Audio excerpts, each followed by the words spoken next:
Señoras, señores, muy buenas tardes.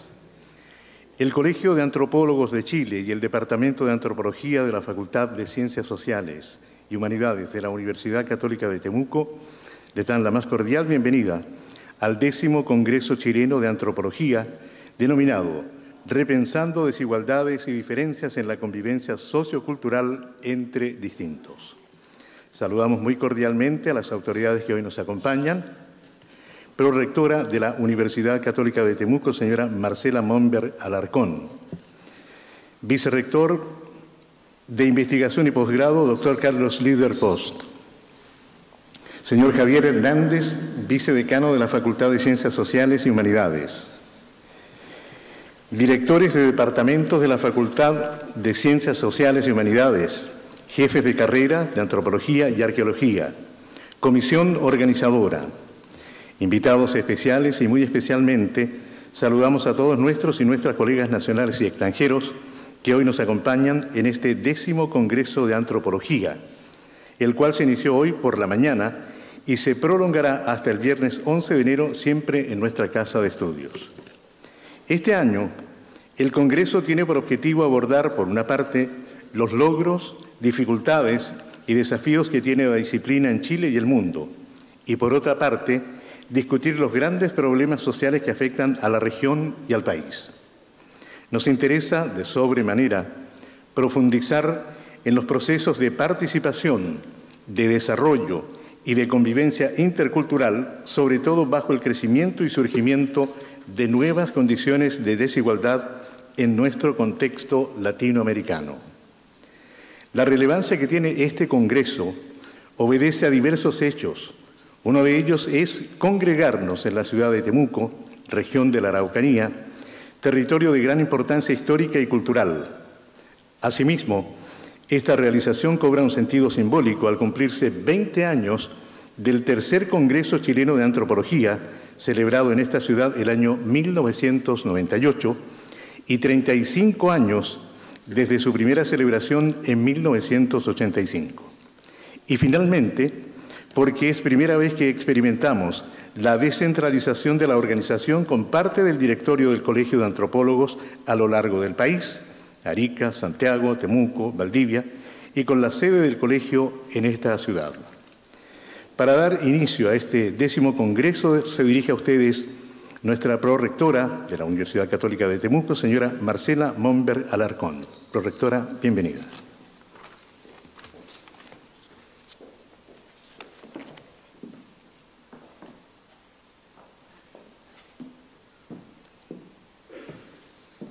Muy buenas tardes a todos, a todas.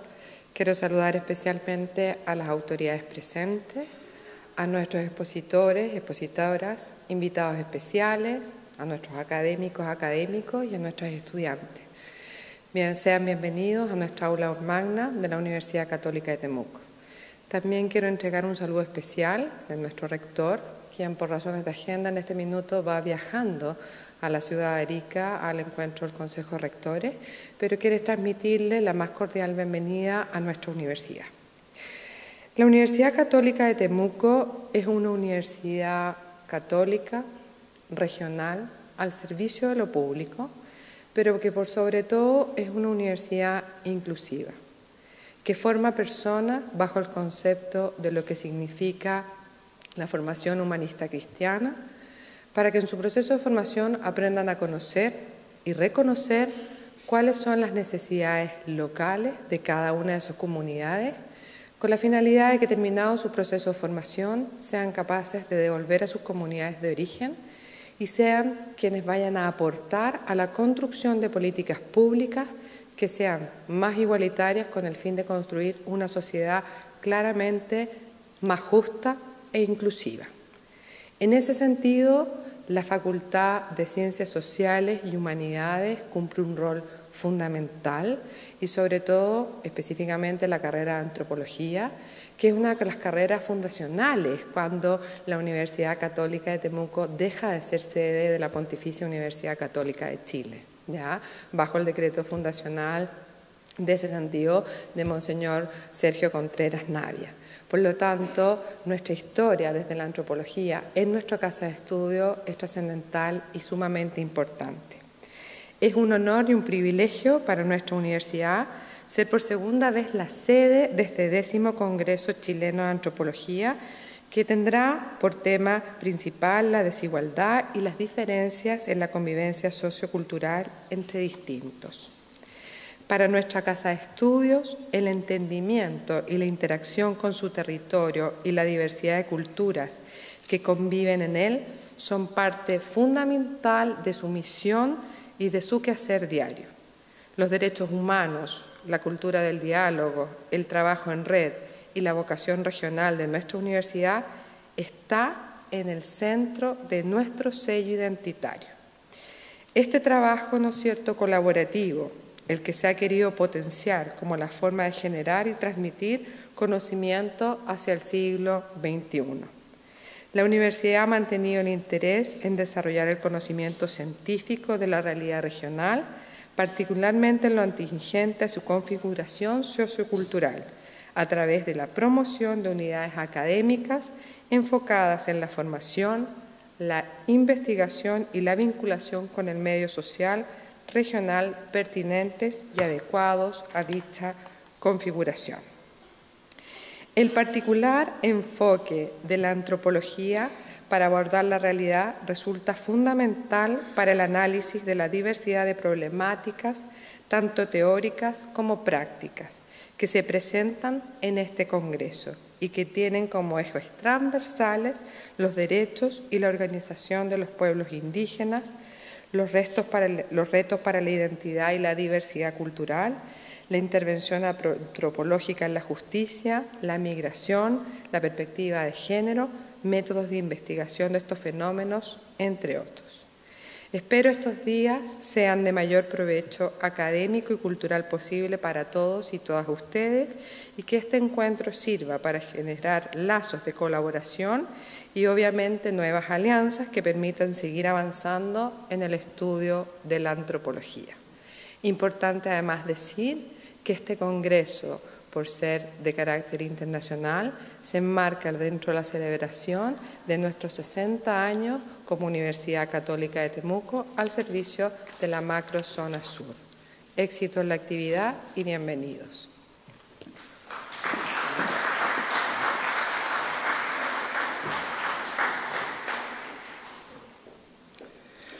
Agradecemos las palabras, el saludo y la bienvenida de nuestra prorectora. El 10º Congreso Chileno de Antropología es, sin duda, un espacio de proyección disciplinaria que se enriquece a partir de cruces entre distintas experiencias locales y regionales, en donde pueden confluir tanto la sociedad civil, la universidad y distintos actores comunitarios. En esta oportunidad tendremos 31 simposios y alrededor de 323 ponencias, 14 mesas redondas, 3 charlas ciudadanas, 10 lanzamientos de libros y 7 muestras de documentales, además de las actividades artísticas y una plaza de encuentro situada en el Museo Regional. A continuación se dirige a ustedes el director del Departamento de Antropología, doctor Marcelo Beró Castillo. Bienvenido.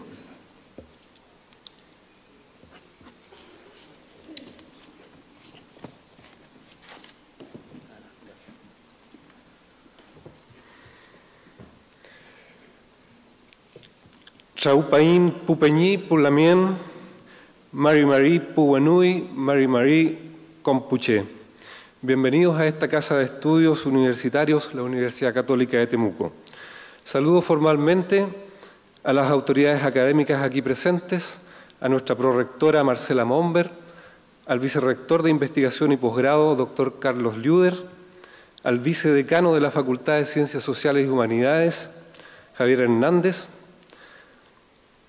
Saludo también a los hermanos y hermanas mapuche de Temuco y alrededores que están acá con nosotros. Especialmente saludo también a los conferencistas invitados, a los antropólogos y antropólogas, a los colegas, a los académicos, a los investigadores e investigadoras, a los estudiantes de pregrado y de posgrado, a los que trabajan en ONGs y reparticiones de la administración pública de distintas partes de Chile que han querido llegar hasta aquí a compartir conocimientos, experiencias, problemas y desafíos que suscitan el quehacer antropológico en Chile.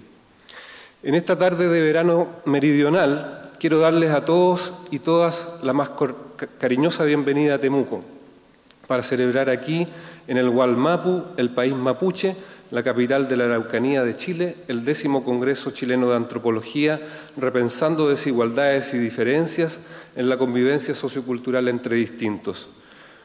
Como director del Departamento de Antropología de la Universidad Católica de Temuco, me corresponde en esta ocasión decir algo acerca del sentido que tiene para la antropología académica regional este Congreso, del cual el Departamento de Antropología que represento ha participado como unidad coorganizadora e instancia anfitriona, colaborando protagónicamente con el Colegio de Antropólogos de Chile para su concreción.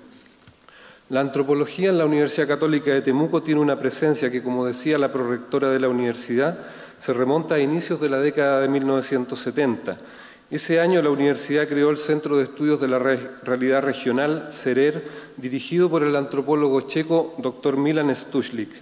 Para el rector de entonces, don Víctor Raviola, el CERER representaba el instituto universitario responsable del conocimiento científico de la realidad regional, precisamente mapuche y campesina. En su momento, el doctor Stušlik introdujo un nuevo campo en la agenda universitaria regional, la relación problemática entre la sociedad mapuche, el Estado y la sociedad chilena. Igualmente, se preocupó de desviar el flujo de información de los estudios extranjeros sobre la sociedad y cultura mapuche hacia la propia sociedad chilena. Igualmente, desplegó un nuevo enfoque de la antropología que se practicaba hasta entonces en la región. Frente al estructural funcionalismo imperante, Stušlik desarrolló la teoría transaccionalista que explicaba el orden social considerando la relación problemática entre la estructura y la agencia individual. El CERER se dedicó principalmente a la investigación antropológica, lingüística y educacional del pueblo mapuche en el contexto de la integración forzada impuesta por el Estado chileno desde fines del siglo XIX. Este compromiso con el conocimiento científico del mundo social regional se vio estimulado en 1971 con la creación en la universidad del programa de especialización en ciencias sociales y en 1974 con la apertura de la licenciatura en antropología, la cual fue abruptamente cerrada en 1978 a la sombra de la dictadura militar. A partir de esos programas se formaron los primeros antropólogos y antropólogas regionales, algunos de los cuales se convirtieron en figuras señeras en la configuración de una antropología local, especialmente a partir de la década de 1990. Yo soy parte de la primera generación de antropólogos y antropólogas que nos formamos en esta casa de estudios, tras la reapertura de la carrera en 1992. En ese contexto recibimos la influencia directa de quienes fueron nuestros profesores y profesoras, particularmente de Teresa Durán, Aldo Vidal, Nelly Ramos y Laila Archa, quienes habían estudiado al alero de Stušlik, Tomás y Margarita Melville, Alberto Salas, Maurice Bert, Martín Cordero y otros en los años 70. Mirando retrospectivamente esa experiencia formativa y comparándola a la luz de la formación de posgrado que tanto yo como otros de mis ex compañeros y compañeras recibimos posteriormente dentro y fuera de Chile, no puedo sino reconocer en esa formación una serie de elementos que constituyen la excelencia académica en nuestra área. Solo para mencionar lo que me parecen más significativos tenemos el compromiso con la generación de conocimiento científico-social, es decir, conocimiento que anclado a los principios de la actividad científica es desarrollado asumiendo su existencia social, de manera que dicho conocimiento es al mismo tiempo experiencia, propósito y objeto de problematización.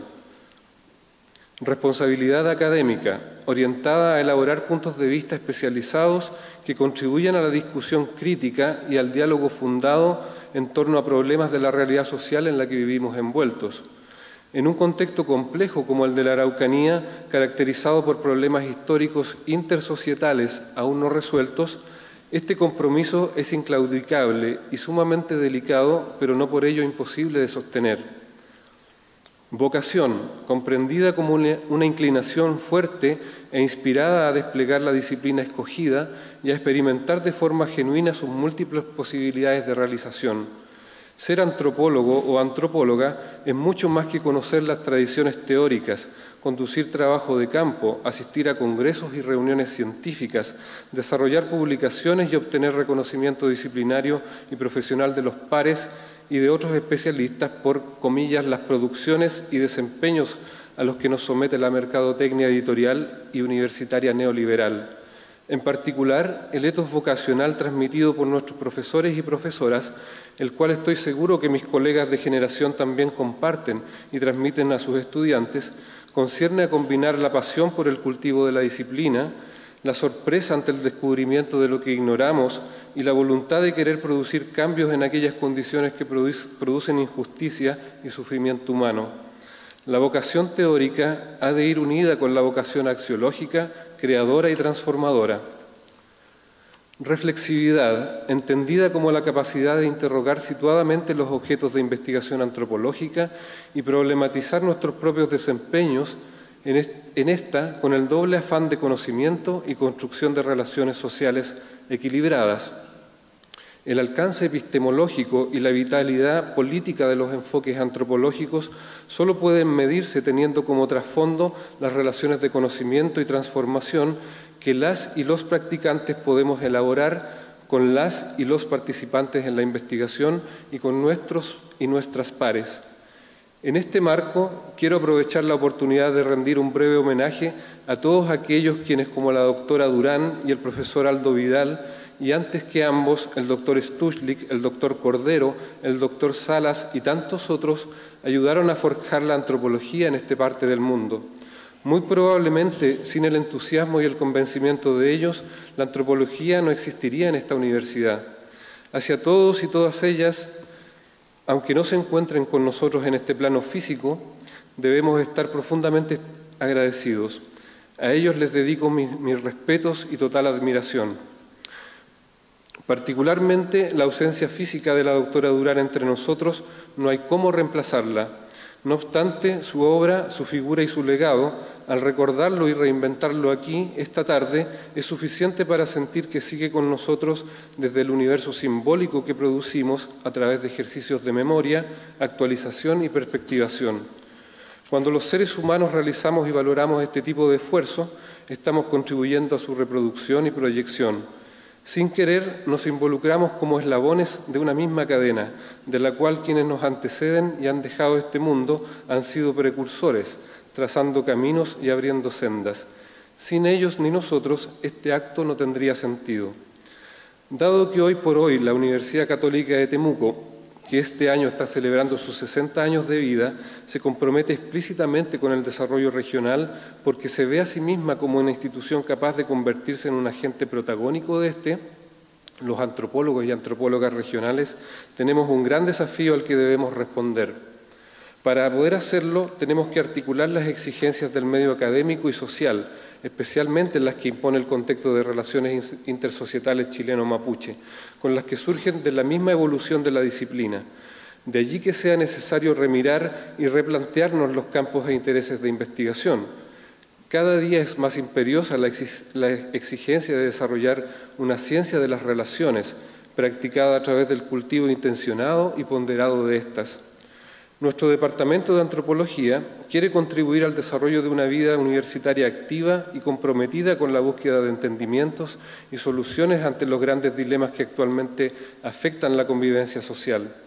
En este sentido, estoy seguro que con este congreso que ahora estamos inaugurando, se simboliza una oportunidad para revitalizar el pensamiento como motor de la actividad académica y de la vida social. Para ir terminando, quisiera señalar que este 10º Congreso Chileno de Antropología ha podido organizarse gracias al compromiso desinteresado y la motivación espontánea de muchas personas que piensan que la antropología es una actividad estimulante, que puede contribuir efectivamente a la comprensión y transformación del mundo en el que vivimos. Para no dejarlos tras de las bambalinas, quisiera reconocer y valorar públicamente el compromiso y la dedicación de todos mis colegas del Departamento de Antropología. Especialmente vayan mis afectos al colega Rosamel Millamán, quien actualmente y desde una doble militancia, como académico del Departamento y presidente del Colegio de Antropólogos de Chile, tuvo el coraje y la visión de traer el Congreso a esta casa de estudios. Esta es la segunda vez que el Congreso se realiza en esta universidad. Esperamos estar a la altura de las circunstancias y dejar la vara alta para el próximo encuentro que se celebre en 2 o 3 años más. A Gonzalo Díaz y Héctor Mora, quienes fueron empujando el carro de la organización académica desde inicios de 2018 para llegar al presente de manera exitosa. Agradezco igualmente a Paula Rubilar por el profesionalismo con el cual condujo la Secretaría Ejecutiva que permite que estemos aquí. A los colegas Nabil Rodríguez, Francisco Medianero, Jimena Navarro, Jorge Troncoso, Mario Samaniego, Vladimir Martínez y Camilo Mardones. A los estudiantes y exalumnos que se incorporaron al proceso apoyando y asumiendo tareas y responsabilidades que sin duda dejarán en ellos más que algún aprendizaje. A Jimena Luco y Dani Macaluso por su apoyo en las gestiones y la disposición a colaborar en resolver imprevistos. Agradezco igualmente a las autoridades académicas y administrativas de la Universidad Católica de Temuco, especialmente a la decana de la Facultad de Ciencias Sociales y Humanidades, la doctora Magali Cabrolier, por la confianza depositada en nuestra capacidad de organización, y al vicerrector de Relaciones Internacionales, señor Arturo Hernández, por comprender el sentido y las implicancias de celebrar este congreso en la universidad. A todos y todas los directores de departamentos y jefes de carreras con presencia en este campus, que generosamente nos facilitaron espacios para la realización de este congreso, vayan nuestros más sinceros agradecimientos. Por todo lo expresado anteriormente, no me queda más que afirmar el orgullo que sentimos como Departamento de Antropología de celebrar aquí con ustedes este 10º Congreso Chileno de Antropología. Espero sinceramente que este congreso sea del máximo provecho para todos y todas, que podamos encontrar el espacio necesario para exponer nuestras ideas, inquietudes y controversias, que podamos encontrarnos y articularnos entre pares conocidos y desconocidos, ejercitando la escucha plena y la reflexión sincera, el comentario crítico y la duda edificante. Que podamos proyectar un quehacer antropológico cada vez más rico y consciente del difícil papel que tenemos en el marco de la ciencia y la sociedad, que no es otro que el de una antropología comprometida con la búsqueda de la verdad y la felicidad humana. Que así sea. Muchas gracias.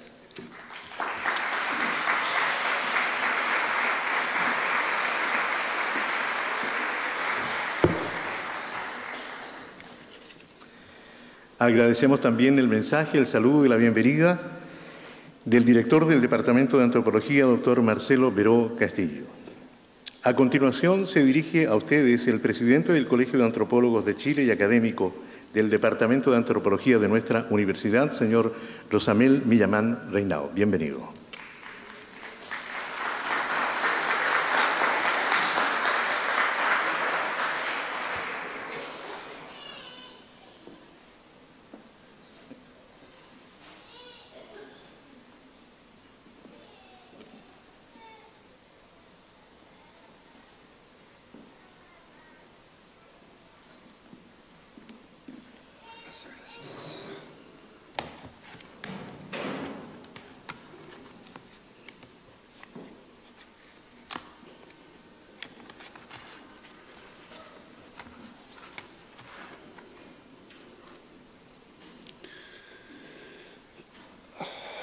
Bien, me sumo a los agradecimientos, a los reconocimientos que hacía nuestro colega Marcelo Beró, a las autoridades, a los académicos y a los estudiantes. No voy a repetir la larga lista, digamos, de agradecimientos. Ya se hicieron y me sumo a ello. Sin embargo, debo reconocer que prácticamente todas las unidades de antropología existentes en el país apoyaron este congreso. Y yo creo que ese fue un gran mérito que hemos alcanzado. No hicimos la diferencia de unidades que tienen alta producción académica con respecto a otras unidades que a lo mejor no son tan conocidas en el país. Aquí invitamos a todas las unidades académicas desde el norte hacia el sur. Y eso creo que es un gran valor que tiene este congreso que hoy día inauguramos. Debo agradecer también el aporte sustancial de algunas unidades académicas, como la Universidad Alberto Hurtado, como la Embajada de Francia, a través del Instituto Francés, la Universidad Austral de Valdivia, la Universidad Católica del Norte, el Centro de Estudios Interculturales e Indígenas de la Universidad Católica de Santiago y otras unidades que han aportado humildemente con el apoyo, digamos, para realizar este evento. Hace un par de meses atrás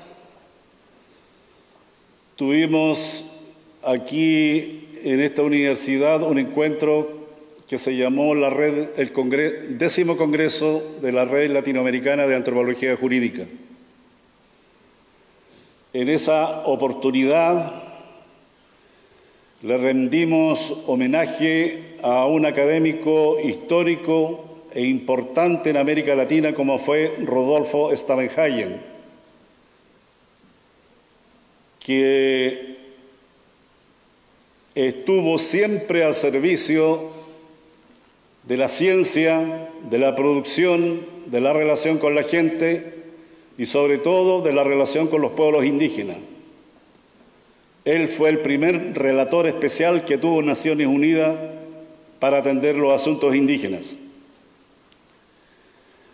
En esta ocasión quiero sumarme y también destacar el rol que tuvo un obispo reconocido de esta región, el Monseñor Sergio Contreras Navia.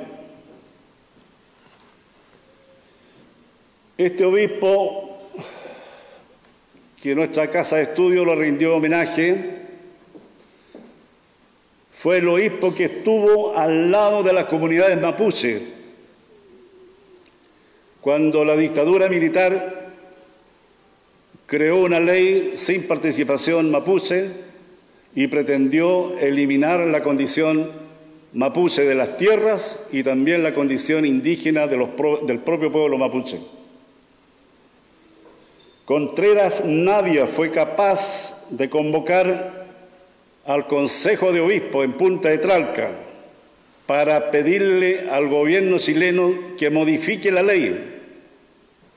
Y justamente el peso de la Iglesia y con otros sectores sociales también se logró modificar la ley que dividió prácticamente todas las tierras mapuches hasta el día de hoy.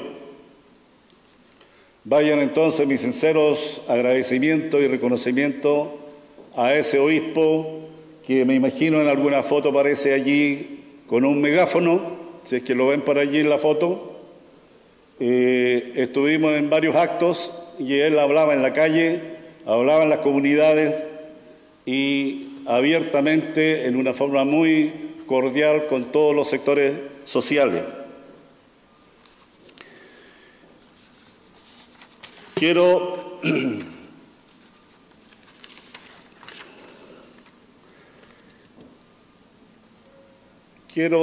destacar la relevancia que tiene el Congreso. Estamos en esta región viviendo momentos críticos, complejos. Estamos enfrentados a una serie de desafíos que se vinculan con las políticas económicas que se está dando en esta región y en el país. Tenemos una cantidad significativa de gente que está en las cárceles, mapuches mayormente, porque hay una demanda histórica que nunca ha sido resuelta por el Estado.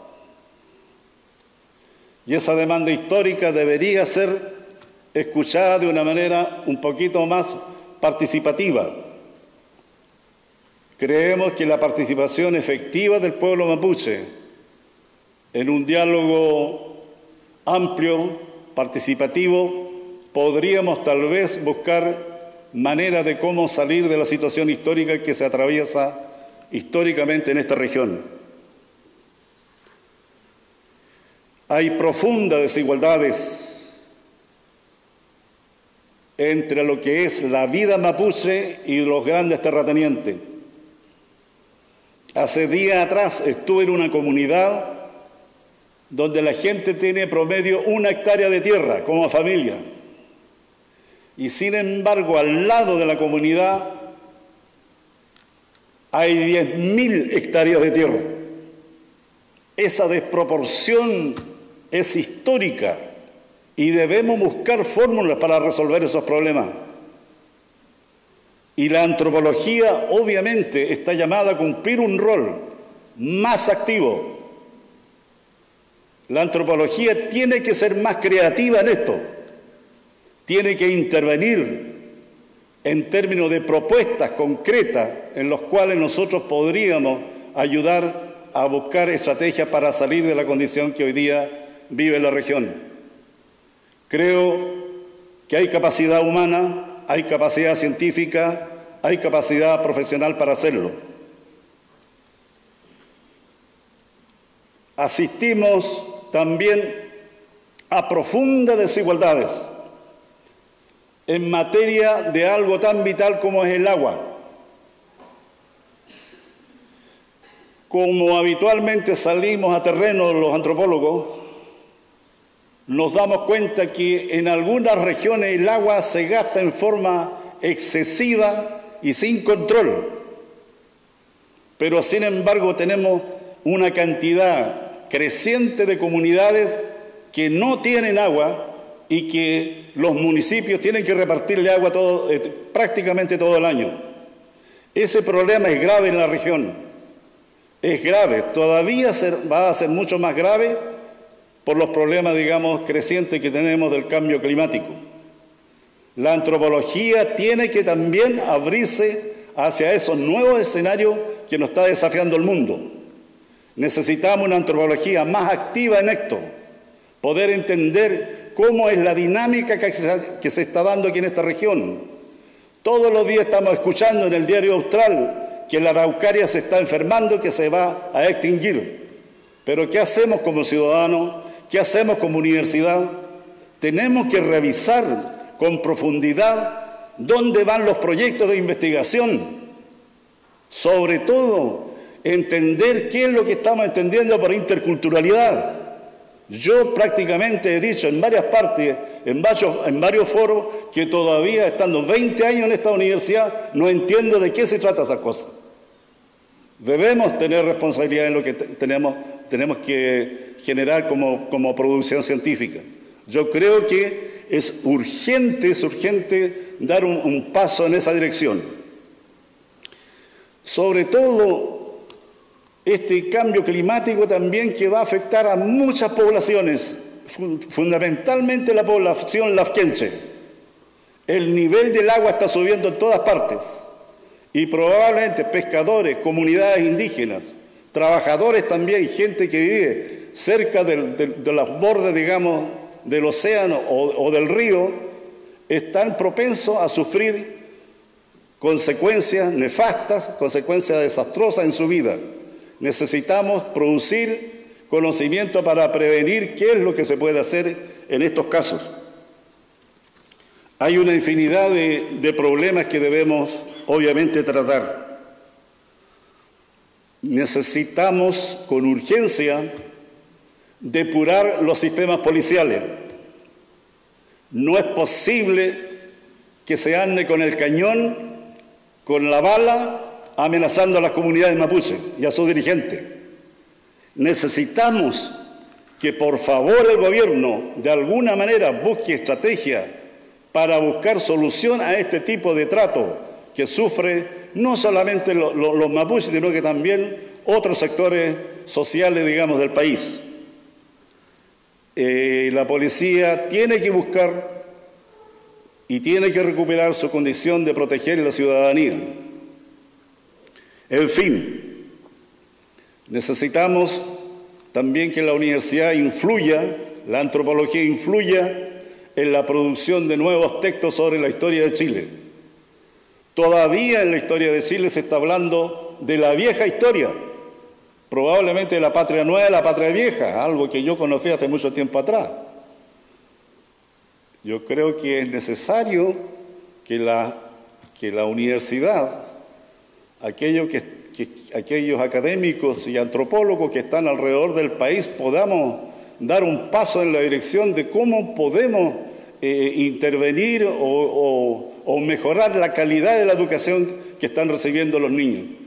Y eso creo que puede producir un cambio importante en nuestra situación. No queremos más muertos como un Camilo Catrillanca. La idea es que en conjunto todos los académicos, todos los científicos, todos los líderes políticos conscientes podamos tratar de mejorar esta realidad chilena, mejorarla, democratizarla y hacer de que el ciudadano se sienta tranquilo y que podamos con la juventud avanzar hacia una sociedad más justa y más colaborativa entre nosotros. Muchas gracias.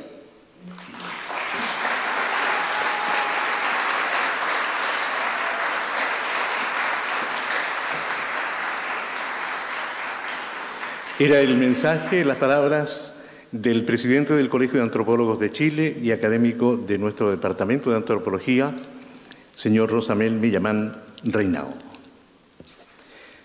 Agradecemos también las palabras de bienvenida de cada una de nuestras autoridades y antes de comenzar con la conferencia daremos un merecido espacio a la música. La agrupación cultural y deportiva Herencia Latina se conforma por la necesidad de mantener una cohesión cultural de América Latina, diversa y grande en términos de historia, cultura, economía social y sobre todo folclórica, entre otros. Herencia Latina pretende vincular culturalmente y hacer partícipe a todas las tradiciones y culturas de diferentes países. La presentación del grupo lleva por nombre Realismo Mágico. La danza es un homenaje a aquellos que a través de la historia migran por nuevos sueños y horizontes.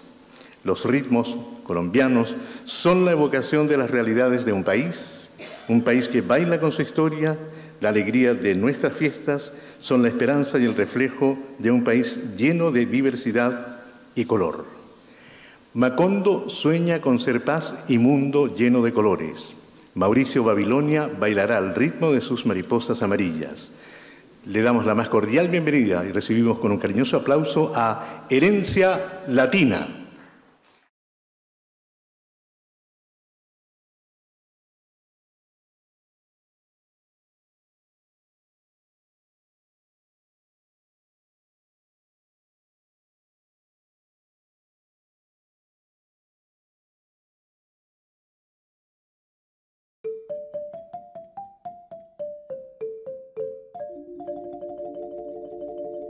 Señora Juana María, la que vive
Agradecemos y despedimos la brillante participación de la Agrupación Cultural y Deportiva Herencia Latina, que nos ha acompañado también en esta celebración. Muchísimas gracias. Señoras, señores, a continuación daremos lugar a la conferencia inaugural, La investigación participativa en América Latina, una perspectiva antropológica, dictada por la doctora Joana Rapaport, quien será presentada también por el presidente del Colegio de Antropólogos de Chile y académico del Departamento de Antropología de nuestra universidad, señor Rosamel Millamán Reinao.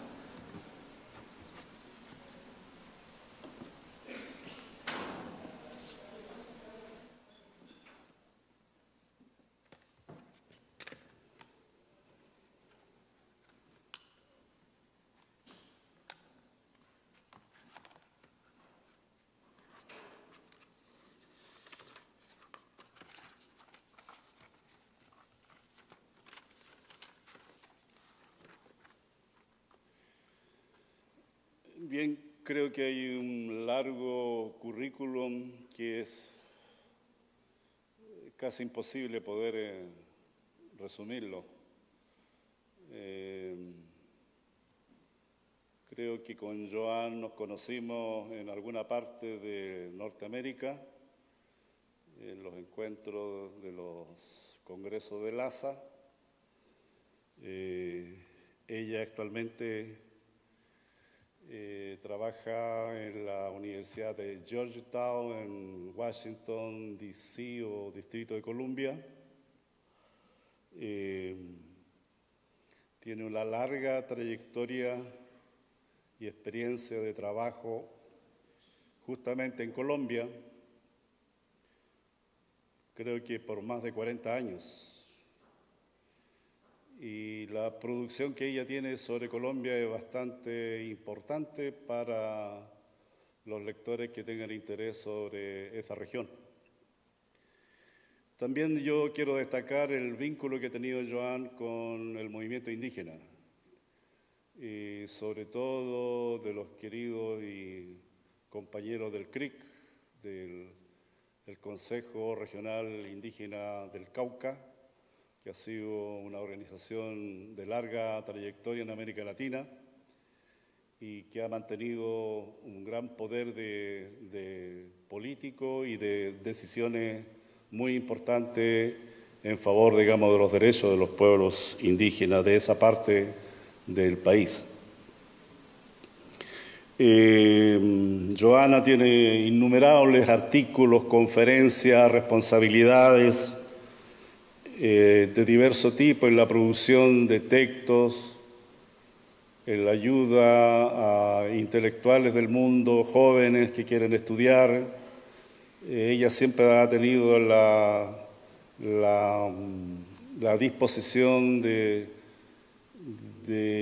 ayudar a las personas que necesiten, digamos, orientación respecto a sus tesis y a las investigaciones que se desarrollan. Ella ha impulsado lo que se llama hoy día antropología colaborativa, y hay una experiencia en ese sentido, en términos de que el científico social dé un paso distinto en su relación con la gente y los pueblos que estudia, sino más bien compartir con ellos las preocupaciones y los conocimientos que tiene la propia gente. Hay una larga historia respecto a eso, respecto a la antropología colaborativa. Ha sido ella también profesor visitante de varias universidades de Latinoamérica, particularmente en el Cauca, en la Universidad Intercultural, también en Chile, en la Universidad Católica de Santiago. Ha estado, digamos, como profesora visitante. También ella ha sido presidente del LASA, Latin American Study Association, del 2016 al 2017.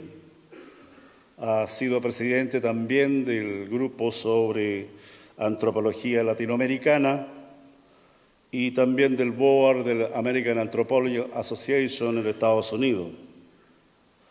Sus temas de interés son etnicidad y movimientos sociales. También tiene una producción muy interesante sobre los intelectuales, y entiendo que se refiere más bien a los intelectuales indígenas también, ¿no?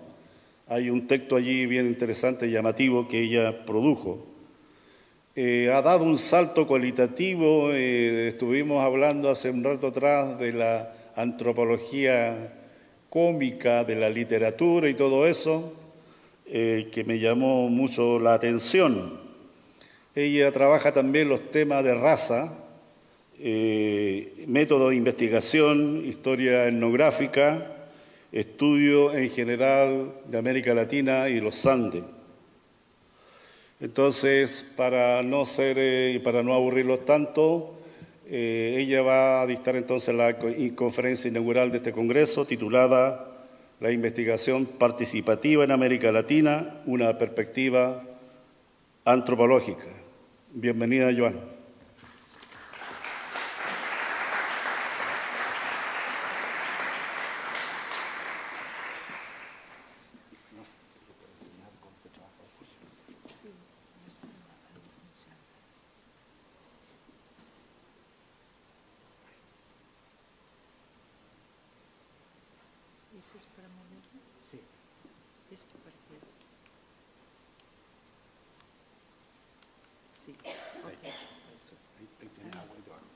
Bueno, gracias.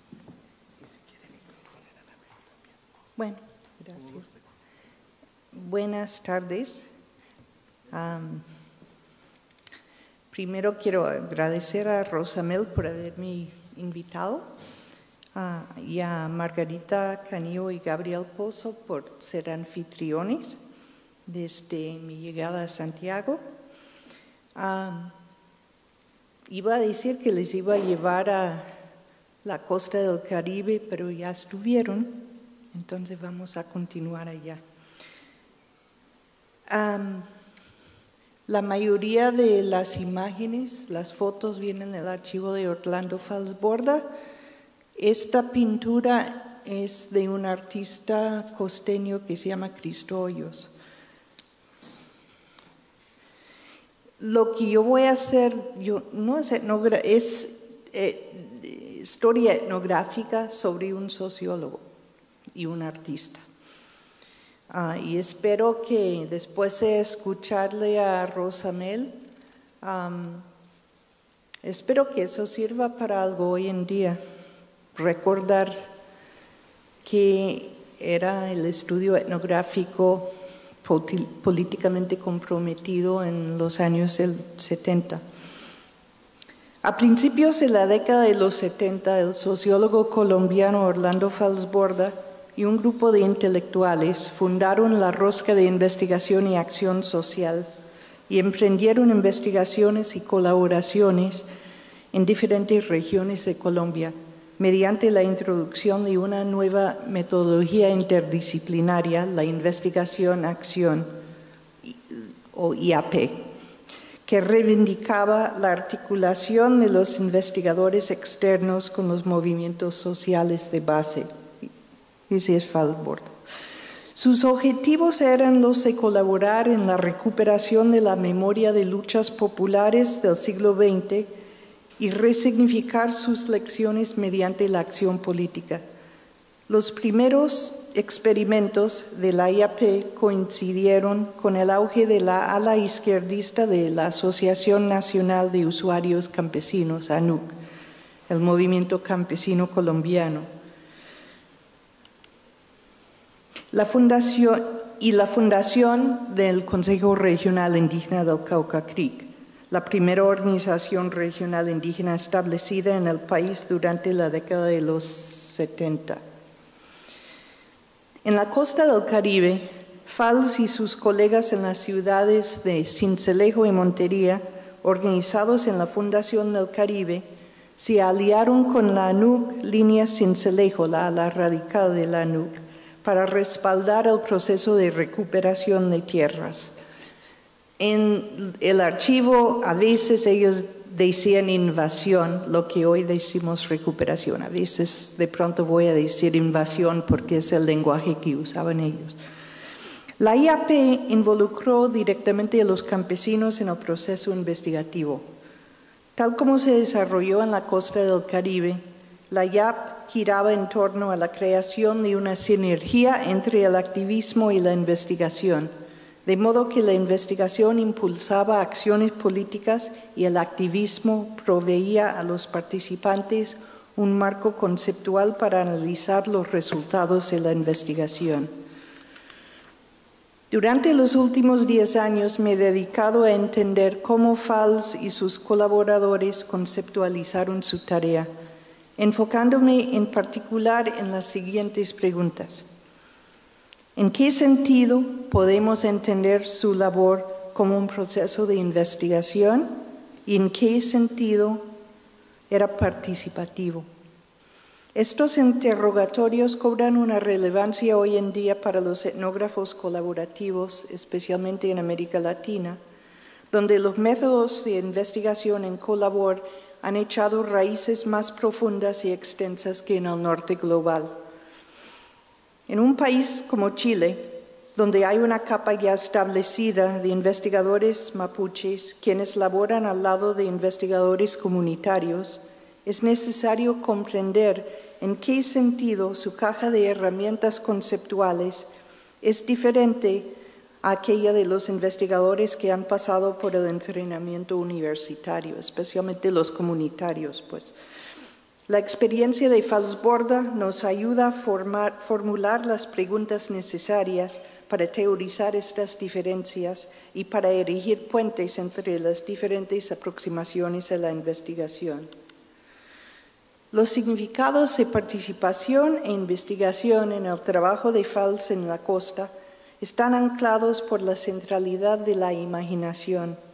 En Historia Doble de la Costa, su narración de la historia popular de la costa, escrita en la década después de su experiencia con la ANUC, FALS utiliza un recurso conceptual prestado de la jurisprudencia, la imputación. Es la combinación de datos históricos verificables con un trabajo imaginativo que dé carne al esqueleto de sus evidencias. En los varios tomos de Historia Doble, irrumpen narraciones de personajes ficticios compuestos de varios narradores.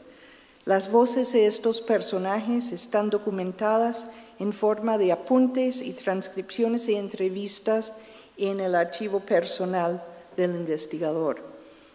Algunos de ellos cobran vida mediante la creación de diálogos imaginarios que FALS resucita, basándose en la documentación y en su imaginación. Por mucho tiempo yo conjeturaba que el recurso a la semificcionalización de los datos históricos en Historia Doble era no más que un vehículo literario. No obstante, en un análisis retrospectivo publicado en 1985, FALS arguye que la imputación era una metodología que se usaba a menudo entre los campesinos. Los ejemplos que él da son los sociodramas y el teatro de títeres que se presentaba en talleres para los campesinos. Muy parecida a la estrategia de Paulo Freire y de Augusto Boal, FALS usa la imaginación como un recurso para sacar a luz memorias olvidadas y reinterpretarlas en el contexto de las necesidades del presente. De hecho, esta estrategia representa una resignificación radical de investigación, como explicaré en un momento. Además, si se logra identificar los escenarios en los que se ejercía colaborativamente la imputación, salen a luz las claves para entender qué significaba la participación para este equipo.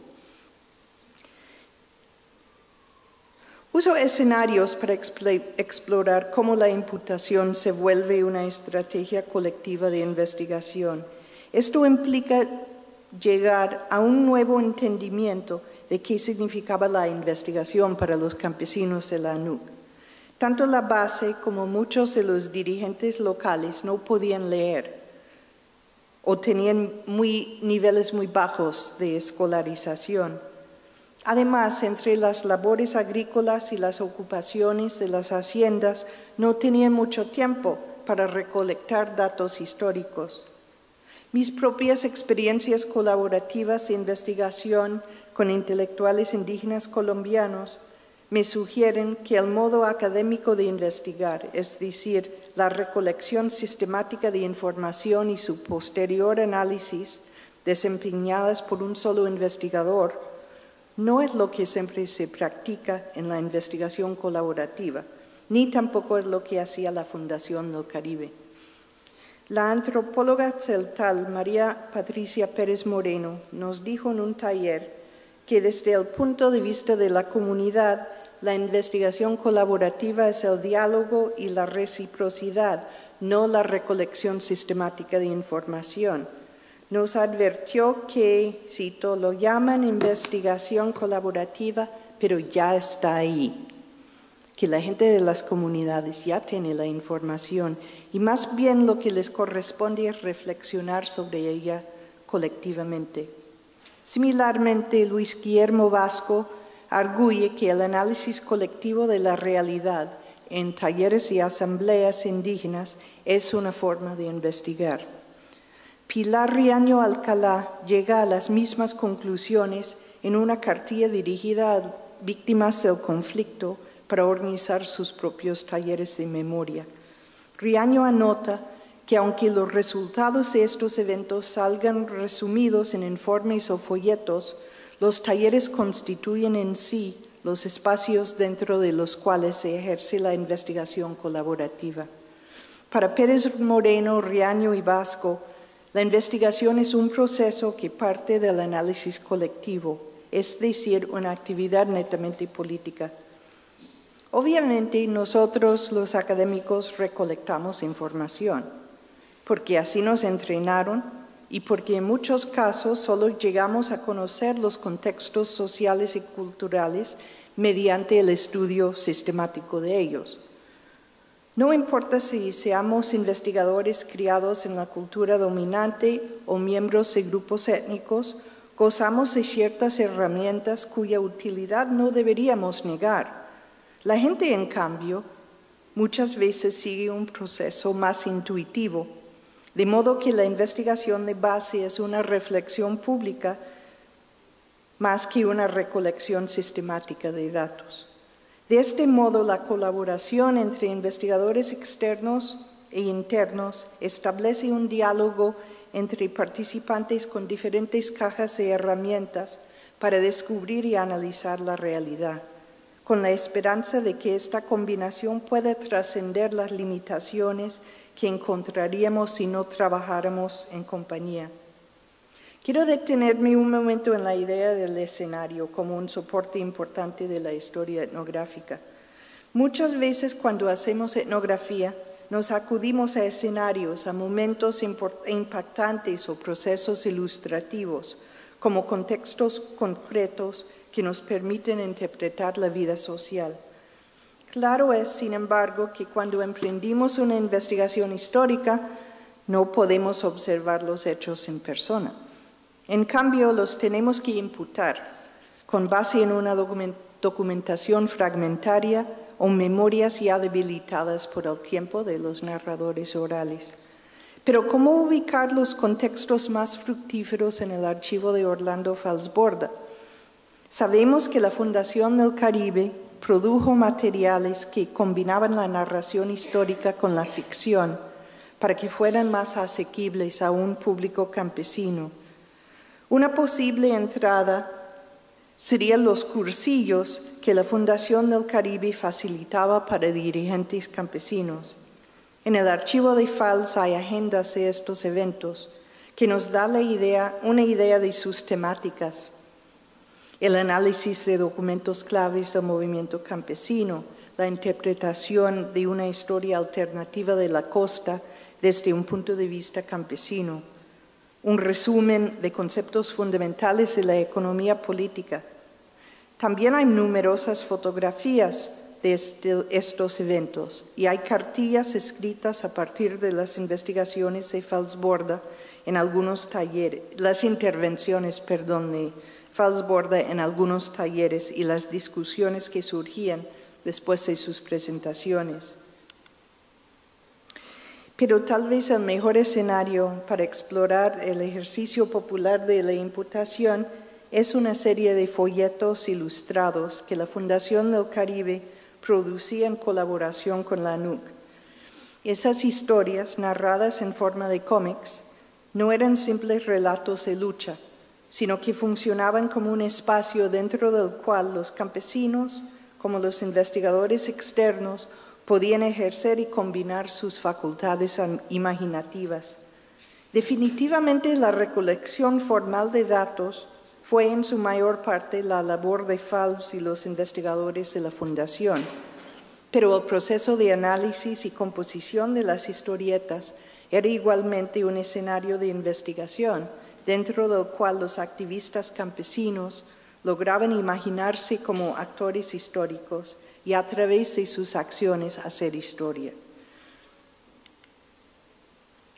La Fundación del Caribe produjo 4 historietas con la ANUC entre 1972 y 1974, cada una de 15 a 20 páginas de extensión, ilustradas por Ulianov Chalarka, un artista de un barrio popular de Montería, quien ganaba la vida haciendo retratos de personas o pinturas de santos.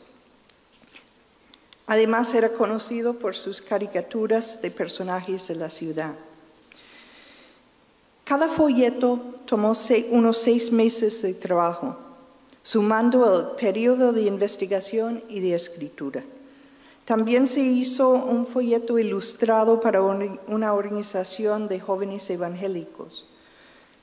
Con estos materiales, la Fundación aspiraba a estimular a los campesinos protestantes a colaborar con la ANUC. Los folletos gráficos que resultaron de estos primeros intentos de la IAP fueron compuestos y investigados por un conjunto de actores con diferentes talentos y experiencias de vida, quienes participaron en lo que se podría llamar una cadena de conversaciones y colaboraciones. La agenda fue construida por los dirigentes de la ANUC en diálogo con los investigadores de la Fundación del Caribe, estableciendo un programa de investigación a través del cual se buscaba materiales en archivos históricos y se entrevistaba a ancianos que habían participado entre 1920 y 1960 en las luchas campesinas. Chalarka tomaba apuntes dibujados en estos eventos.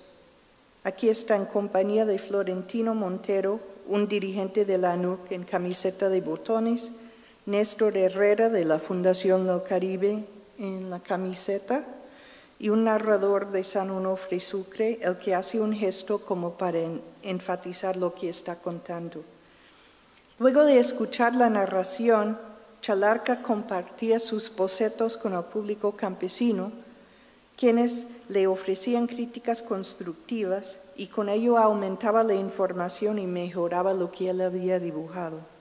Un comité en Montería, compuesto por dirigentes de la ANUC y miembros de la Fundación del Caribe, se encargaba de la maquetación, uniendo a los bocetos en paneles o viñetas y agregando globos con diálogo y carteleras con narraciones verbales. Después de que la ANUC aprobara la versión final, esta se exponía públicamente en asambleas y cursillos.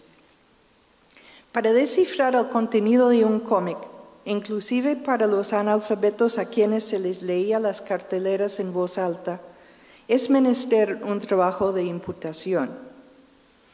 El lector de cualquier historieta tiene que reconstruir en su imaginación un mundo que en el texto está representado por un conjunto reducido de iconos y frases. Y es necesario recordar, y siempre lo olvidamos porque aprendimos a leer historietas cuando éramos niños, es necesario recordar que saber leer las secuencias de un cómic es una habilidad aprendida, no natural, que requiere que el lector llene las lagunas entre las viñetas para construir una narración completa. Pero no nos podemos quedar ahí en el reconocimiento de la labor activa del lector de cualquier cómic. Hay que entrar más a fondo en el proceso de redacción de estos textos costeños para entender de qué manera la imputación se volvía una estrategia tanto investigativa como política. Cómo funcionaba este proceso en el terreno podemos observar en otras fotos. Ulianov Chalarka se sienta frente a un rancho con techo de paja con un grupo de niños mirando por encima del hombro. Está dibujando un retrato de un anciano afrocolombiano vestido con una camisa de rayas sosteniendo un machete. El señor se recarga relajadamente frente a un jeep blanco, que era el jeep de Fals. El sujeto del retrato se identifica en el reverso de la foto como el Mello. Es Ignacio Silgado, viejo activista del municipio de San Onofre, Sucre, a quien se le dará el papel de narrador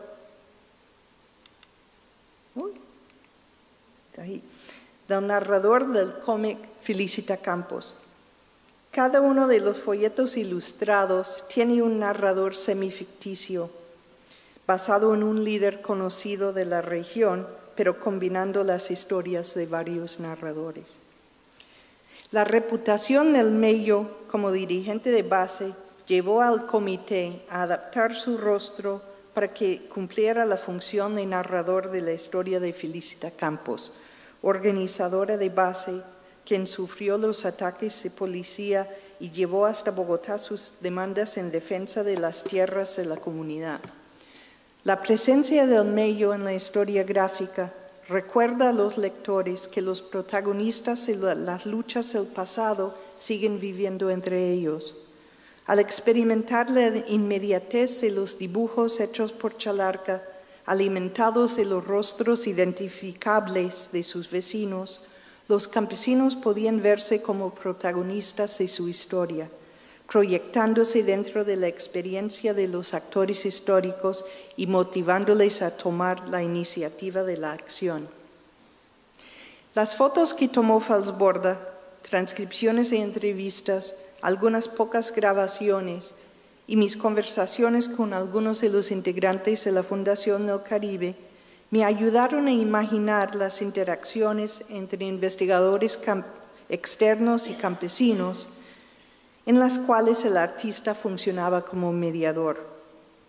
Es muy difícil determinar cómo los integrantes de la Fundación del Caribe armaron las viñetas e incorporaron las cartelas y los globos en la próxima etapa de producción de los materiales. Muy raras veces, casi es ilegible, pido perdón, muy raras veces hicieron guiones antes de crear las páginas de los cómics. En este ejemplo, que es el único guión que encontré en el archivo y que desafortunadamente es una fotocopia muy deteriorada y casi ilegible, podemos observar un mapeo de la estructura de las últimas páginas de Felicita Campos, que narran la historia reciente de la ANUC en San Onofre. Encabezando cada viñeta hay, y no lo pueden ver, pero bueno, encabezando cada viñeta hay una cartelera. La viñeta al centro lleva el titular "La represión volvió". Y por debajo hay un espacio en donde se insertará un dibujo hecho por Chalarka. Dice en el cuadrito donde irá el dibujo, policías pegándole a Ignacio, que es el hijo de Felicita Campos. Al lado hay un globo en donde habla el agente de policía. Y lo que dice es, como que piensa seguir el camino de su madre.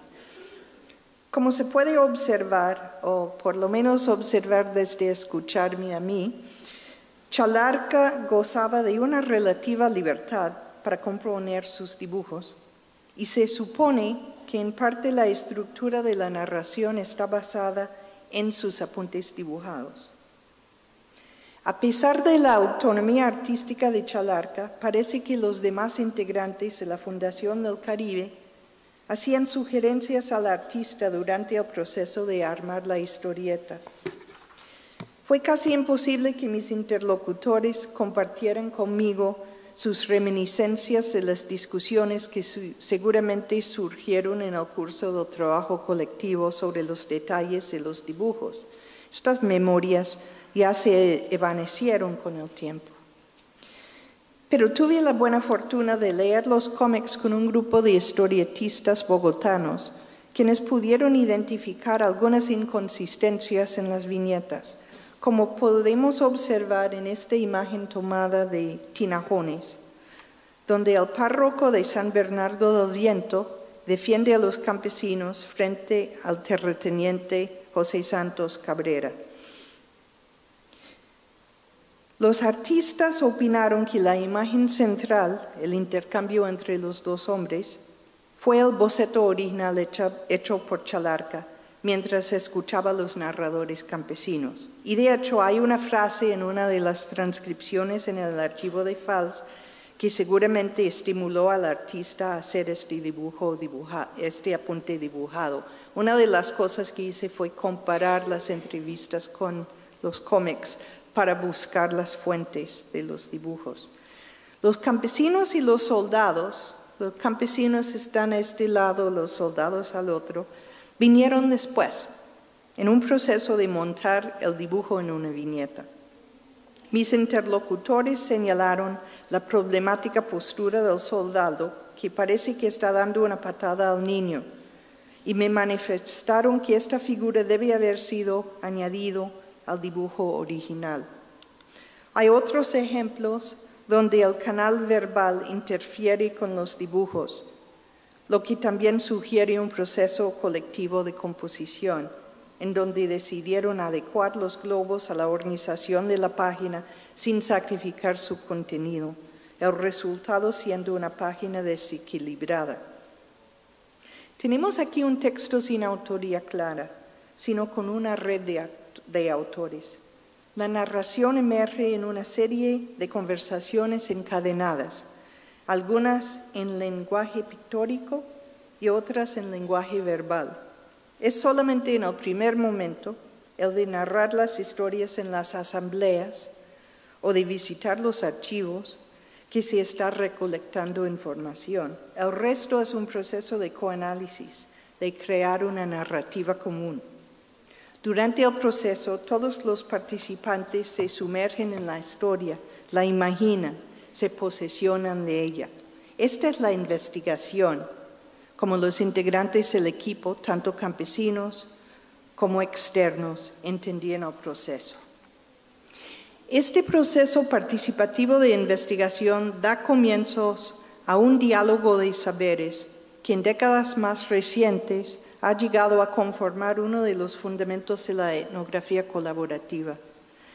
La centralidad del intercambio epistemológico en la resignificación de la investigación está clara en Escucha Cristiano, un cómic preparado por la Fundación para un grupo evangélico que buscaba reclutar a los jóvenes a la lucha campesina.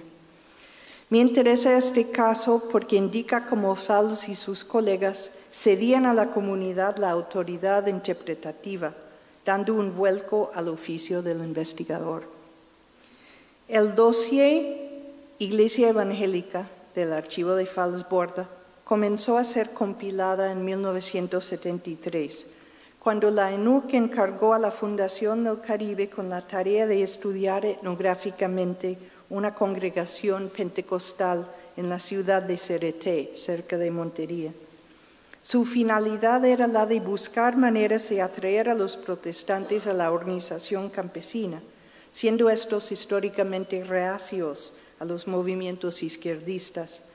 Se supone que acudieron a la fundación porque Fals Borda era presbiteriano y su financiación venía de la Iglesia Presbiteriana de Estados Unidos, haciéndole uno de los pocos colaboradores con el movimiento campesino que entendía el lenguaje de los protestantes locales.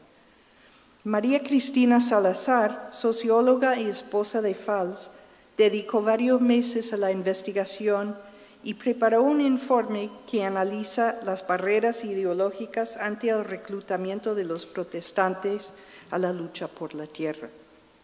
No tengo tiempo para detenerme en los detalles del contenido del dossier y solo me enfocaré en algunos puntos importantes.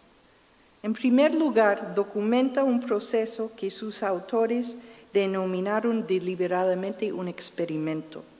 Y cito, El folleto es un primer experimento. Otros folletos deberán tomar en cuenta los resultados para modificar la presentación y contenidos. Aunque no es un folleto marxista, porque todo el análisis era marxista en este equipo, está concebido dentro de la dialéctica marxista al destacar y utilizar contradicciones bíblicas y de ideología y práctica religiosa que demuestran o llevan a la lucha de clases. Cierro cita. Sin duda, el experimento implicó llegar a un sector de la sociedad costeña, en este caso los protestantes evangélicos, que habían sido muy resistentes a la NUC y al movimiento campesino en general. Pero es hasta más interesante el experimento epistemológico que dio lugar a Escucha Cristiano. El centro del dossier es un memorando de entendimiento entre la Sociedad de Jóvenes Cristianos SRT y la Fundación del Caribe, otorgando el control tanto intelectual como de difusión a los jóvenes. Como producto de este acuerdo, el grupo juvenil escribió un guión de los contenidos verbales del folleto ilustrado.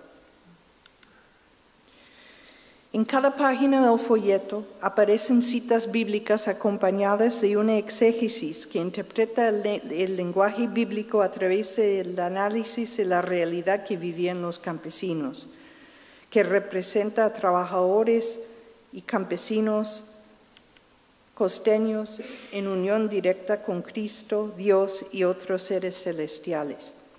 El cómic es un ejemplo de la teología de la liberación, con la cual estaba familiarizada Falsborda por su relación estrecha con el sociólogo y sacerdote Camilo Torres, su amistad desde hacía décadas con el teólogo protestante Richard Scholl y su participación en la Rosca de Investigación y Acción Social, cuya membresía contaba con 2 pastores presbiterianos, el sociólogo Gonzalo Castillo Cárdenas y el economista Augusto Libreros. Algunos de ustedes sí conocen los escritos de Manuel Quintín Lamy, el dirigente indígena de la primera mitad del siglo XX, fueron editados por Castillo Cárdenas. Se supone, aunque no está registrado en los papeles del archivo, que la Fundación del Caribe colaborara con la Sociedad de Jóvenes Cristianos con cursillos para instruir a sus miembros para que pudieran analizar la realidad en la que vivían, caracterizada por una carencia de tierras, la sobreexplotación de su mano de obra por parte de los hacendados y una extrema pobreza. Con base en este aprendizaje histórico y sociológico, los jóvenes analizaron su realidad utilizando su conocimiento bíblico y prepararon los contenidos verbales del cómic, es decir, la parte verbal de la estructura del folleto.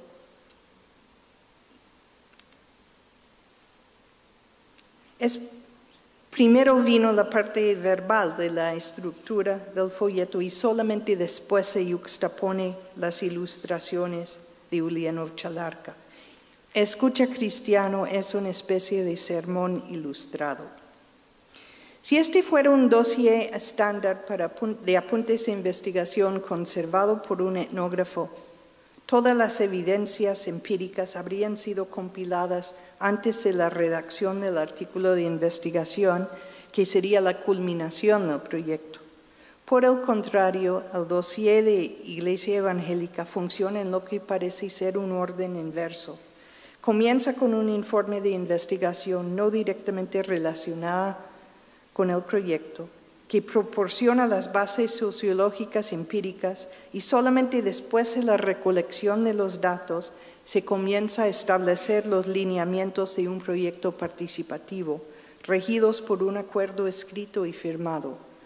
Luego se procede a involucrar una metodología de investigación que se aparta radicalmente de las formas académicas y análisis establecidas, que en esta época acudían al marxismo. En contraste, la investigación que culminó en Escucha Cristiano empleaba más que todo la exégesis bíblica para hacer sentido de las realidades sociológicas de la región. Es decir, el proyecto presenta una fusión de las ciencias sociales estándar con epistemologías evangélicas propias de la comunidad local. En el proceso borra la distinción entre observador y observado de manera significativa. En diferentes puntos del proceso, los diversos participantes asumen el papel de observadores, a veces la investigadora de la fundación y el artista, en otros momentos los jóvenes evangélicos. En efecto, ninguno de ellos toma la parte de los observados, ya que la investigación de Salazar se llevó a cabo en una comunidad eclesial diferente.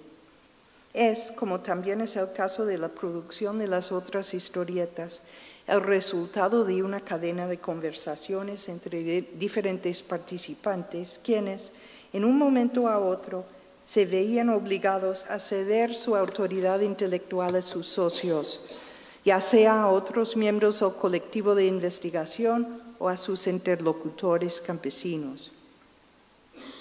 Los objetivos de esta innovadora aproximación a la investigación participativa eran profundamente políticos, pero no solamente porque los frutos de la investigación iban a fortalecer al movimiento campesino. Como ya mencioné, la IAP tenía como uno de sus fundamentos la relación dialéctica entre la pesquisa y la acción. El estudio sistemático de la realidad posibilitaba ciertas estrategias políticas y en su torno la acción directa abría nuevos caminos de investigación. Esta sinergia estaba canalizada por lo que la Rosca llamaba la recuperación crítica, o sea, la identificación a través de la investigación de aquellos elementos históricos que podrían servir como ejes centrales de la lucha en el presente. Néstor Herrera, miembro del equipo que escribió Felicita Campos, me dijo lo siguiente en torno al procedimiento que generalmente seguía la Fundación en sus investigaciones históricas. Cito: Fals ponía que la gente conversara, que la gente le comentara a Chalarca cómo habían sido las cosas, los detalles, las anécdotas. Nosotros lo que hicimos fue como que idealizara algunas cosas para transponerlo. Cierro cita. Es este proceso de idealización que convertía las narraciones en conceptos que serían políticamente útiles. El trabajo participativo de las historietas es uno de los escenarios en los cuales se adueñaba de la experiencia campesina para analizarla y convertirla en la acción. Voy a cerrar la presentación con un ejemplo de la recuperación crítica tomada de Loma Grande, el primer folleto ilustrado que publicó el equipo. Loma Grande presenta la historia de las primeras luchas campesinas en la costa en el siglo XX. La segunda y tercera décadas de ese siglo, fueron épocas de actividad radical intensa por toda Colombia, respondiendo a las mismas fuerzas de cambio social que se estallaron en Europa, en América del Norte y en el resto de América Latina. El desarrollo capitalista transformó las vidas de los obreros de las ciudades y de los trabajadores rurales. Produjo un proletariado politizado en varias regiones de Colombia y eventualmente la creación de organizaciones socialistas nacionales. Dos figuras históricas son claves para estos desarrollos en Montería. En 1918 se fundó la Sociedad de Obreros y Artesanos de Montería y el próximo año la Sociedad de Obreras Redención de la Mujer, asociaciones que facilitaban servicios sociales básicos a sus miembros y los organizaban contra la matrícula, o sea, el sistema de peonaje por deudas. Vicente Adamo, socialista o anarcosindicalista italiano, y Juana Julia Guzmán, activista costeña, encabezaron el movimiento socialista de la región. Adamo era originario de Reggio Calabria, Italia, y pasó por México y Cuba antes de llegar a la costa en 1903, arribando finalmente a Montería, donde se ocupaba del aseo del mercado público. Guzmán era vendedora ambulante, nacida en Corozal de una familia campesina. Uno de los objetivos centrales de la Sociedad de Obreros y la Sociedad de Obreras fue la unión de los minifundistas campesinos en sociedades comerciales anónimas organizadas de acuerdo con principios socialistas. Se establecieron 3 de estas comunidades en tierras públicas contestadas por terratenientes locales. Una de ellas fue Loma Grande, cerca de Montería, que más tarde fue rebautizada con el nombre del Baluarte Rojo. Como en otras partes de Colombia, los grandes propietarios intentaban usurpar tierras públicas ya mejoradas por los campesinos para evitar el trabajo de prepararlas para la ganadería, y los campesinos, bajo el liderazgo de Adamo y Guzmán, demandaron títulos legales para las tierras baldías que habían colonizado. Como es de esperar, sus acciones provocaron una contrarreacción por parte de los terratenientes, quienes, aprovechando de sus relaciones con los gobernantes, mandaron a la policía a invadir Loma Grande bajo el pretexto de que los campesinos habían cometido asesinatos de oficiales policiales. Culminó en la detención de los líderes y la deportación de Adamo, que creo que terminó en Chicago, pero no sé más. Juana Julia Guzmán regresó después de 30 meses de su prisión en Cartagena a ocupar la gerencia del Baluarte, organización que duró hasta la década de los 50.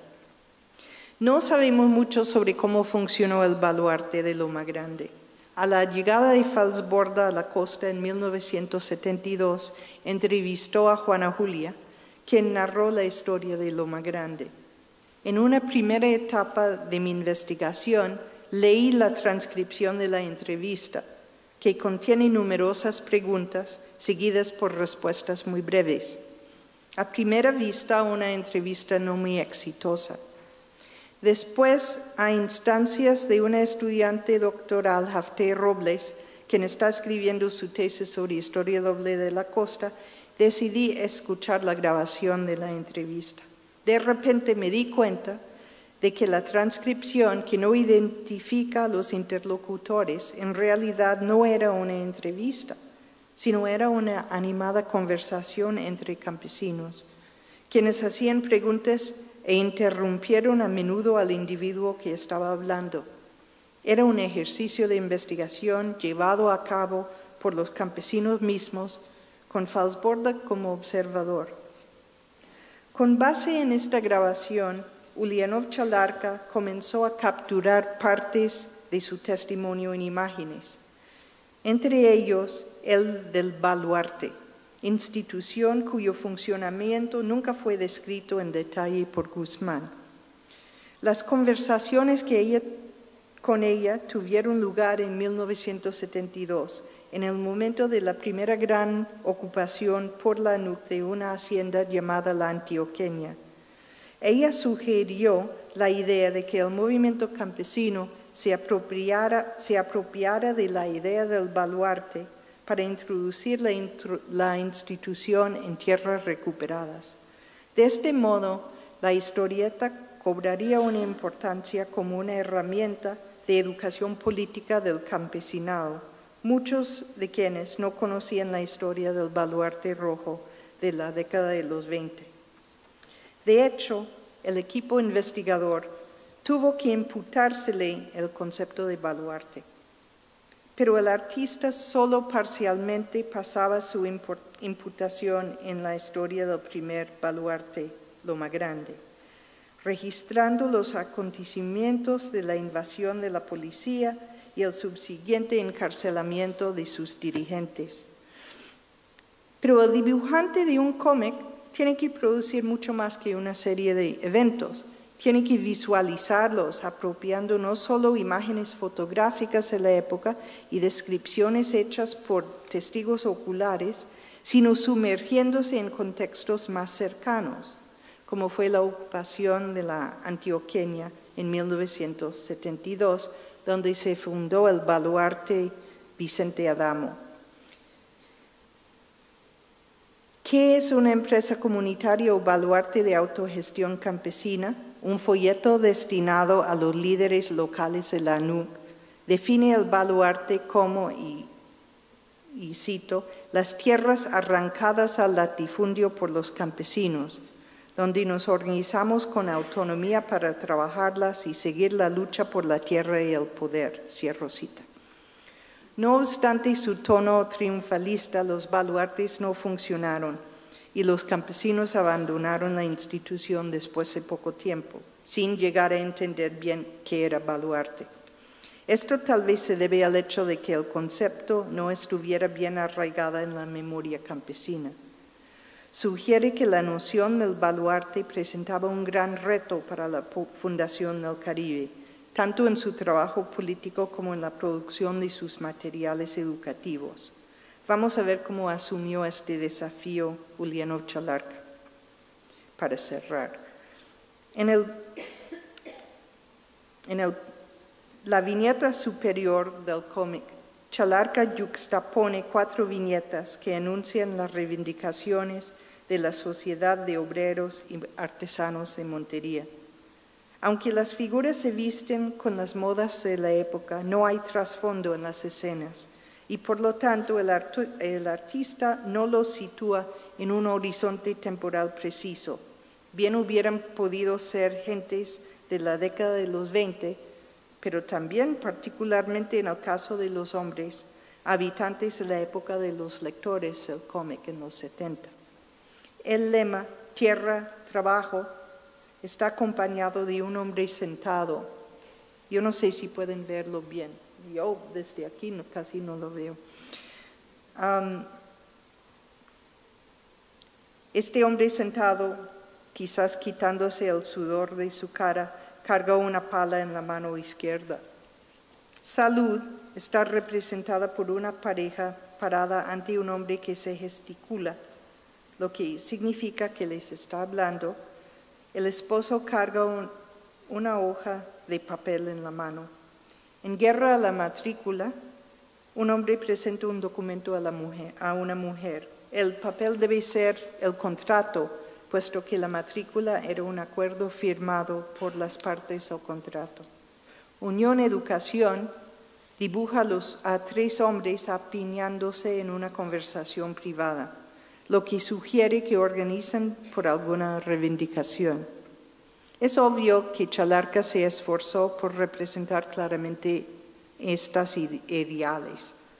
Tuvo más éxito con el primero, porque es relativamente fácil simbolizar el trabajo y la tierra mediante un dibujo icónico de labradores agrícolas. También debería haber sido convincente el dibujo de la matrícula, porque los lectores campesinos sabían qué decía el contrato que carga el señor en la viñeta. Los otros 2 dibujos, sin embargo, son ambiguos, aunque el hecho de que demuestren pocos indicadores temporales funciona como una invitación a los lectores a situar las viñetas en su propia época y de esta forma adueñarse de ellas. Fíjense en el panel de abajo, con sus 3 imágenes del baluarte rojo. Encabezando la viñeta hay una cartelera que sintetiza los hechos esenciales del movimiento histórico. Cito, ocuparon los terrenos de Loma Grande que bautizaron Baluarte Rojo. También ocuparon terrenos en Canalete y Callejas. Cierro cita. Los dibujos cristalizan la creación del Baluarte Rojo en 3 momentos simultáneos, todos 3 representados por la labor agrícola, la cual de todas formas era la actividad fundamental de la comunidad. A la izquierda, a la izquierda, 3 campesinos, sabemos que son campesinos por sus mochilas, su ropa remendada y las herramientas que cargan, retornan de sus labores.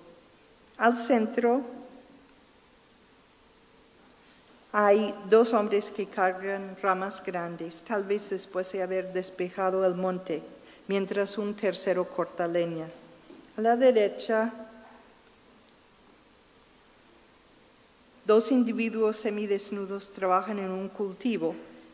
El que carga la pala declara, y cito, el turco Maluk, quien era el terrateniente, se cree dueño de estas tierras. Los únicos dueños somos nosotros. No he podido identificar ninguna oración de las entrevistas de la cual Chalarca se hubiera podido apropiar como base para su representación icónica del baluarte. Pero después de estudiar las fotografías que tomó Fals en la Antioqueña, decidí que de pronto se habría inspirado por lo que observó en la ocupación de esta finca. Esto no era por casualidad. Por un lado, muchas historietistas se acuden a sus propios entornos para poder forjar asociaciones sentimentales entre sus lectores. Pero por el otro, el propósito del folleto ilustrado era el de hacer que los campesinos se identificaran como actores en su propia historia. ¿Qué mejor forma que un dibujo de labores en el baluarte de la ANUC para representar al baluarte rojo de Adamo y Juana Julia? Más problemática es la cartelera. En la parte inferior de la viñeta dice: baluarte es una posición que se conquista en una lucha y hay que defenderla. ¿Qué significaba esta oración para un lector campesino? Puesto que lo único que muestra en los dibujos es la labor agrícola de los campesinos. Es obvio que los autores de la historieta se esforzaron por comunicar una abstracción que solo parcialmente había sido asimilado por los campesinos. Pero igualmente podríamos imaginar que esta declaración tan imprecisa constituyera más bien una invitación a los lectores a participar en el proceso de recuperación crítica, definiendo desde su propia experiencia un concepto clave para su lucha. ¿Hasta qué punto sean relevantes o aprovechables las lecturas metodológicas de Falsborda y la Fundación del Caribe para los etnógrafos colaborativos de hoy en día?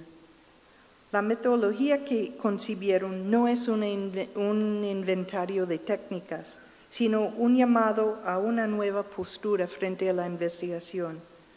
Nos invoca a prestar mayor atención al contexto de nuestras investigaciones, escuchar con más humildad a las voces de los que colaboran con nosotros, estar más atentos a cómo ellos quieren participar en la investigación, reconocer que lo que nosotros percibimos como los resultados no es siempre lo que exigen ellos, y aceptar que hay diferentes modos de conceptualizar lo que es investigar.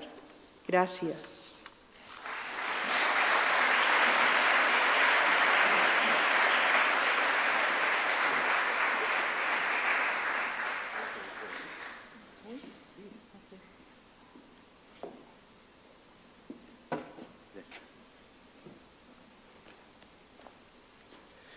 Muy bien, hemos escuchado la conferencia inaugural, La investigación participativa en América Latina, una perspectiva antropológica, dictada por la doctora Joana Rapaport. Agradecemos vuestra asistencia a esta ceremonia inaugural y les invitamos a continuación a compartir un vino de honor en el casino de nuestra universidad, instancia en la que nos acompañará la banda local Lo Volátil, quinteto que nace a principios del año 2018 en la ciudad de Temuco, motivado por un grupo de amigos que deciden incursionar en nuevos sonidos y estilos, principalmente con la idea de estudiar la música gypsy jazz, free jazz y las aristas que la componen. Por vuestra asistencia, muchas gracias, muy buenas tardes.